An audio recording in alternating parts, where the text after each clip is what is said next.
blessing sa Showtime. Ina-acknowledge naman po namin yun. Malaking blessing sa Showtime ang tawag ng tanghalan. And we are just very, very happy.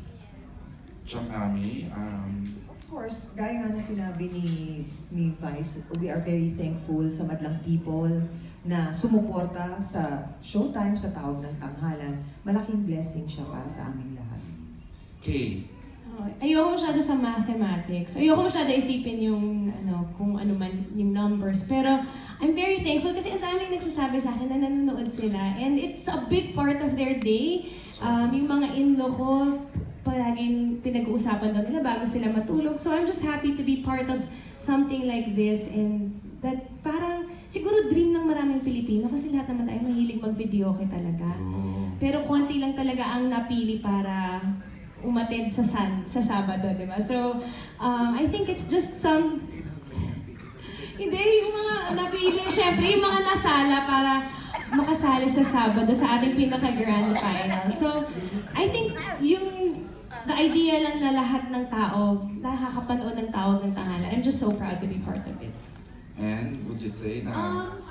Yeah, as everyone said, parang it truly is a blessing. And I think it really complemented with the show. Showtime being, from the very start, a show that had a contest. So, it came at the right time talaga. So, I think we're just all very, very thankful. Thank you, and Jules? Malaking bagay ang... Malaking bagay po. Opo, araw-araw para kang may concert.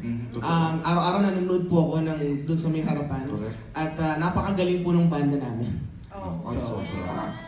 Blessing yun marinig mo lahat sila, sinishare yung talent. Hindi lang sa amin, kundi sa mga manonood. Sobrang blessing yun talaga, and we're very thankful talaga. Okay. Ryan, would you say? Mga kababayan ko, mga Korean, pag pinapanood nila tawag ng tanghalan, akala nila singers talaga, hindi nila alam contestant. Kasi pala singers, the singers. Akala nila singers na kasi sobrang galing nila kaya tsaka natutuwa pa ako dati sa Showtime, may contest kami pipili kami sino pinakamagaling sumayaw, na yun naman sino pinakamagaling kumanta. Kaya maganda naman talaga. Masaya naman. Alright! Thank you. At Ami add ka ba? Wala. May add ka. You're good. Okay, Aaron. So at this point, please thank the